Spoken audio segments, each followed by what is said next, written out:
తెలంగాణ ప్రభుత్వం త్వరలో కూలిపోతుందంటూ BJP BRS నేతలు చేస్తున్న వ్యాఖ్యలు కాకరేపుతున్నాయి. తమను టచ్ చేసే వాళ్ళు లేరని సీఎం రేవంత్ రెడ్డి చెబుతున్నా కాంగ్రెస్ లీడర్లలో మాత్రం కొంత ఆందోళన ఉంది. ఈ పరిస్థితుల్లో సీఎం రేవంత్ రెడ్డికి ఫుల్ భరోసా ఇచ్చారు ఎంఐఎం చీఫ్ అసదుద్దీన్ ఓవైసీ. రేవంత్ రెడ్డి సర్కార్కు 5 ఏళ్ల పాటు ఎలాంటి డోకా లేదని చెప్పారు. అభివృద్ధి, మతపరమైన శాంతి కోసం రేవంత్ ప్రభుత్వానికి మద్దతుగా ఉంటామని అసదుద్దీన్ స్పష్టం చేశారు. రేవంత్ ప్రభుత్వాన్ని పడగొడతామని చెప్పిన వారే పడిపోతారని అన్నారు. రాష్ట్రంలో అశాంతి సృష్టించాలని బీజేపీ ప్రయత్నం చేస్తుందని, మతపరమైన గొడవలు సృష్టించాలన్నదే మాధవిలత అజెండా అని అసదుద్దీన్ ఓవైసీ ఆరోపించారు. రాజ్యాంగ రద్దు, రిజర్వేషన్లు తొలగించడానికే బీజేపీ 400 సీట్లు సాధించాలనుకుంటోందని తెలిపారు. ఇదే అంశానికి సంబంధించిన మరిన్ని పూర్తి డీటెయిల్స్ మా ప్రతినిధి శ్రీచరణ్ అందిస్తారు. శ్రీచరణ్. సందీప్, గడిచిన 2 నెలలుగా కూడా అన్ని ప్రతిపక్ష పార్టీలు ఒకటే ఆరోపణ చేస్తున్నాయి. త్వరలో పార్లమెంట్ ఎలక్షన్స్ తర్వాత ప్రభుత్వం కూలిపోతుందంటూ కూడా సంచలన వ్యాఖ్యలు చేస్తున్నారు. ఇటు బీజేపీ నేతలతో పాటు టీఆర్ఎస్ నేతలు కూడా.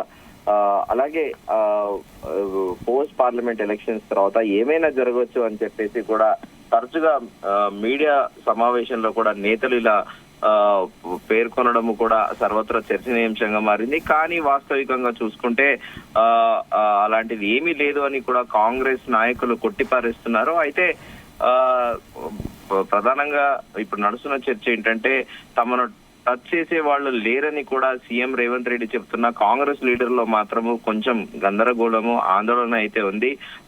ఈ పరిస్థితులలో ముఖ్యమంత్రి రేవంత్ రెడ్డికి ఫుల్ భరోసా ఇచ్చారు ఎంఐఎం చీఫ్ అసదుద్దీన్ ఓవైసీ.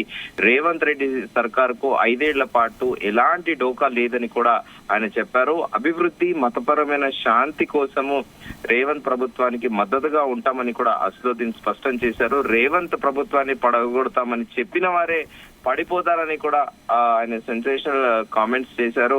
రాష్ట్రంలో అశాంతి సృష్టించాలని బీజేపీ ప్రయత్నం చేస్తుందని, మతపరమైన గొడవలు సృష్టించాలని మాధవిలత అజెండా అని కూడా మరోసారి మాధవిలత పైన కూడా అసదుద్దీన్ ఓవైసీ విరుచుకుపడ్డారు.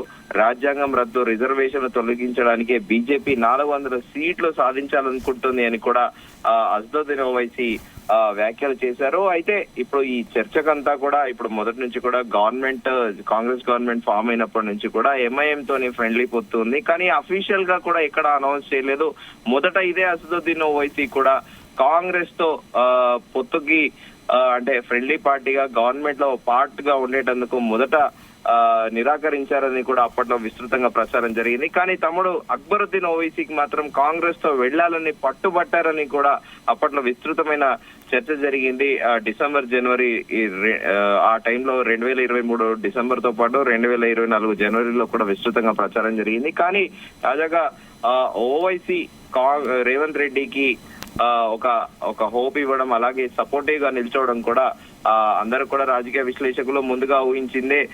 ఎంఐఎం పార్టీ ఏ ప్రభుత్వం ఉన్నా కూడా ఫ్రెండ్లీ పార్టీగా అందరితోనే ఉంటుంది అని కూడా మరోసారి నిరూపితమైందని కూడా రాజకీయ విశ్లేషకులు అంటున్నారు. ఇంకా ఈ అక్కడ ఓల్డ్ సిటీలో కూడా క్యాంపెయినింగ్ కి గతంలో కూడా అసదుద్దీన్ ఓవైసీ అంటే హైదరాబాద్ పార్లమెంట్ నియోజకవర్గంలో కాంగ్రెస్ అభ్యర్థికి సంబంధించి కూడా ముఖ్యమంత్రి రేవంత్ రెడ్డిని అభ్యర్థించారని, తనకు సహాయం కావాలని కూడా అది కూడా విస్తృతంగా ప్రచారం జరిగింది. మరోసారి కూడా ఎంఐఎం ప్రూవ్ చేసుకుంది, irrespective of governments A political party ప్రభుత్వంలో ఉన్నా కూడా తమ ప్రభుత్వంతో ఫ్రెండ్లీ పార్టీగా ఉంటుందని కూడా మరోసారి అసదుద్దీన్ ఓవైసీ ప్రూవ్ చేసుకున్నారని కూడా రాజకీయ విశ్లేషకులు అంటున్నారు. అయితే ఇప్పుడు ఈ ఎలక్షన్ క్యాంపెయినింగ్ మాత్రం చాలా హాట్ గా కొనసాగుతోంది. మరోసారి మాధవిలత పైన కూడా ఆయన సంచలన వ్యాఖ్యలు చేశారు. మతపరమైన గొడవలు సృష్టించాలని మాధవిలత పైన అసదుద్దీన్ ఓవైసీ ఆరోపించారు. అయితే దీనికి ఇప్పుడు మళ్ళీ మాధవిలత ఎలాంటి కౌంటర్ ఇస్తుంది అనేది కూడా అందరూ కూడా ఇటు క్యూరియస్ గా వెయిట్ చేస్తున్నారని చెప్పాలి పాత బస్తీలో. ఎందుకంటే ప్రచారం ప్రారంభమైనప్పటి నుంచి కూడా ఆరోపణలు, ప్రత్యారోపణలు, కౌంటర్లు, ఎన్కౌంటర్ల చందన కూడా ఈ అసదుద్దీన్ ఓవైసీతో పాటు మాధవిలత క్యాంపెయినింగ్ నడుస్తా ఉంది.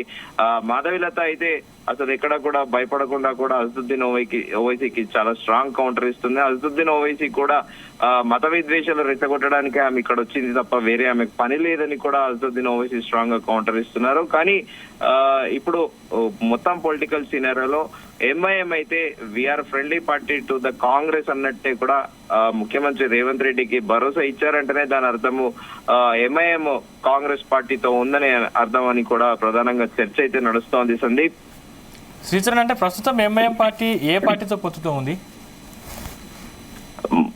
ఎంఐఎం మొదటి నుంచి కూడా అటు గత ప్రభుత్వంలో బీఆర్ఎస్ తోని కూడా ఫ్రెండ్లీ పార్టీ ఉండే. అంతకుముందు ఉమ్మడి ఆంధ్రప్రదేశ్ లో ఉన్నప్పుడు కూడా ఉమ్మడి ఆంధ్రప్రదేశ్ లో ఉన్న ప్రభుత్వాలతోని కూడా ఫ్రెండ్లీ పార్టీ ఉండే. కాకపోతే ఎంఐఎం పార్టీకి ఉమ్మడి ఆంధ్రప్రదేశ్ లో అప్పటి ముఖ్యమంత్రులు నారా చంద్రబాబు నాయుడుతో పాటు కిరణ్ కుమార్ రెడ్డి కాస్త కఠినంగా వ్యవహరించారనేది కూడా ప్రచారంలో ఉంది.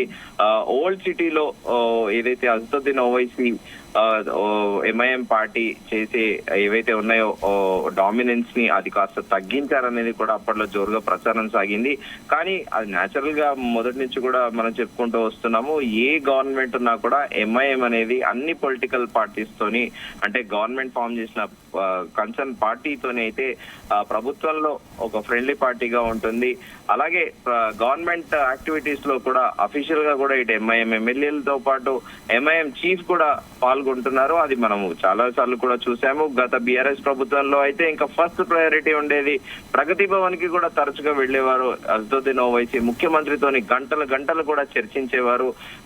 తమకు సన్నిహితుడు ఆప్త మిత్రుడని కూడా పలుమార్లు కేసీఆర్ కూడా బహిరంగ వేదికల్లోనే ఎంఐఎం అధినేత ఓవైసీని కొనియాడుతూ కూడా బహిరంగ సభలో కూడా ప్రకటించిన విషయం తెలిసిందే. అయితే ఇప్పుడు ముఖ్యమంత్రి రేవంత్ రెడ్డికి బాసటగా నిలవడం కూడా మోరల్ గా ఇది విన్ విన్ సిచ్యువేషన్. అటు అసదుద్దీన్ ఓవైసీతో పాటు ఇటు కాంగ్రెస్ కి కూడా ఇద్దరికి కూడా విన్ విన్ సిచ్యువేషన్ అన్నట్టు అని కూడా ప్రధానంగా రాజకీయ విశ్లేషకులు అంటున్నారు.